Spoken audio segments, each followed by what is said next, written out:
Diane Peters, Oro Valley resident. For the past 9 months, I've been leading a citizens group associated with this GPA, Citizen Advocates of the Oro Valley General Plan. We organized because, to quote one member, they don't just want to amend the general plan, they want to gut it. Our initial goal was to advocate for the current general plan, no changes. However, not long after organizing, we learned that most general plan amendments are approved, and most likely the best that we could hope for would be to work with the applicant on creating a list of conditions to be attached to any approval, and that became our new goal. Before I go on, I would like to thank Bill Adler, who, despite recent health problems, offered to be our advisor, at times advising us from a hospital bed. He explained the strategy we needed to take in order to be successful, and we are eternally grateful. I'd also like to thank Council members Zinkin, Garner, and Burns for their contributions, especially Mike Zinkin, who facilitated our meetings with the applicant and contacted me about this project every week since September. Additionally, whenever there was an impasse between our group and the applicant, Council members Zinkin, Garner, and Burns would meet with the applicant on our behalf. Our citizens group consists of approximately 30 people with a core group of 8. We attended every neighborhood meeting, P&Z hearing, and council meeting addressing these GPAs. We also held 4 private negotiations meetings with Paul Oland and James Kai. James, by the way, is the most well-mannered person I've ever met. Each meeting ran 2 to 2.5 hours, and one meeting lasted 4 hours. Personally, I've put in a minimum of 4 hours per day on this project since August. This involved numerous phone calls, emails, and meetings with the applicant, town staff, and council members Zinkin, Garner, and Burns. I've written and responded to over 2,000 emails. With the help of group members, we researched the general plan, land use designations, the zoning code, and plat maps for surrounding neighborhoods. I'm telling you this so you will understand not only my dedication to this project, but also the dedication of all the members of our group who have committed to this project for 9 long months. Some of the highlights of the residential conditions agreed to are: senior care facilities were removed from the plan. The number of homes has been reduced from 778 to 500. Single-story homes only in the first 300 feet of the southern portion.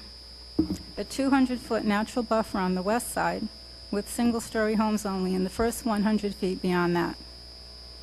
The following commercial conditions were also agreed upon: no convenience stores, no liquor sales as a primary business, no guns and ammo as primary business, no crematoriums, no automotive service centers, gas stations, or car washes, no medical marijuana dispensaries. There's more, but I'll stop there because there's something else I need to discuss, and that's the process.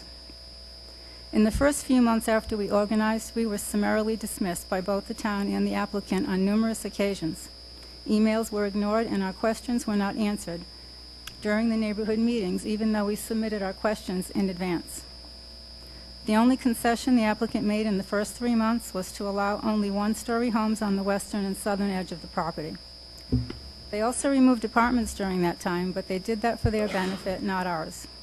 Despite our group submitting 13 reasons why apartments were not appropriate for this area, they did not remove them until a report came back stating that apartments were not in market demand. Neither the applicant nor the town staff took us seriously until after the December 10th council meeting, when the GPAs did not pass as they had expected. The reason they didn't pass was because I had worked out a deal with council members Zinkin, Garner, and Burns to either reject the amendments or to vote for continuance, with the caveat that the applicant had to conduct further negotiations with us.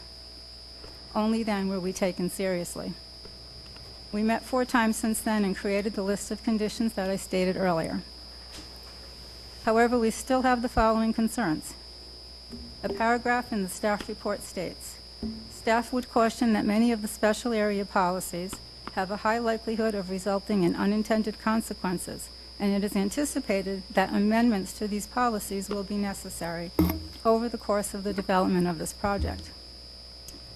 This statement implies that any condition agreed to by the applicant and the citizens group can be modified and possibly even removed at a later date. So even if the council approves these policies tonight, the developer can always try to get them amended at a later date with a 4-vote council decision. Apparently, everything we accomplished in 9 months can be undone by 4 members of the council in one evening. So in other words, the past 9 months of my life have been nothing but a dog and pony show, a staged presentation to convince us that our opinions mattered and were respected. Bill Adler once said, "The end result should be development that improves the town while also being respectful to the surrounding neighbors." How is it being respectful to us when you can renege on our agreements at any time? In fact, one of our agreements was already removed. We agreed on a condition that a triangle island would be installed where the new development exits onto La Cholla. This would prevent motorists from crossing directly over to Cañada Hills Drive, a private road. The new SAP states, "The alignment of roads and traffic control methods are entirely subject to town engineer approval."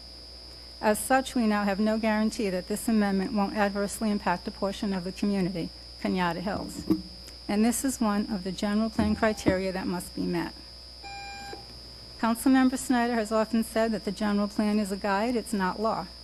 So I'd like to remind the council that the general plan is the only voter-approved document that we have, and as such, it should carry enormous weight. And Mayor Hyermath agrees with me on this point. Here's what he said when he ran for mayor in 2014. Oro Valley has spent hundreds of thousands of dollars in updating and ratifying its general plan. The town should follow and consistently apply it. The general plan represents the will of the people and needs to be a critical part of deliberations over fiscal, cultural, and economic requirements. Thank you. Thank you.